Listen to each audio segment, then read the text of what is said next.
আসসালামু আলাইকুম। নিখাত খবরের পক্ষ থেকে সকলকে আন্তরিক শুভেচ্ছা জানিয়ে শুরু করছি।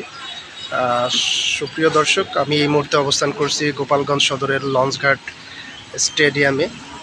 আপনারা অবশ্যই অবগত আছেন, আজ 16ই জুলাই জাতীয় নাগরিক পার্টি তথা এনসিপির আসলে পদযাত্রা অনুষ্ঠিত হবার কথা রয়েছে। এনসিপির কেন্দ্রীয় নেতৃবৃন্দ এখানে উপস্থিত থাকবেন। গোপালগঞ্জে এটাই প্রথম এনসিপির আনুষ্ঠানিক কার্যক্রম শুরুর একটা অংশ বলতে পারেন। এনসিপির নেতারা 11টায় আসবে বলে আমরা এখানে দায়িত্বশীল নেতৃবৃন্দর কাছ থেকে জানতে পেরেছি। আমি আপনাদেরকে একটু মাঠের সার্বিক পরিস্থিতি দেখাবার চেষ্টা করব। ব্যাপক চেয়ার দেওয়া হয়েছে সাধারণ নেতাকর্মী জনসাধারণের বসবার জন্য, এবং আইন শৃঙ্খলা বাহিনীর তৎপরতাও কিন্তু আসলে চোখে পড়ার মতো। ব্যাপক আইন শৃঙ্খলা পরিস্থিতি প্রস্তুতি নেওয়া হয়েছে।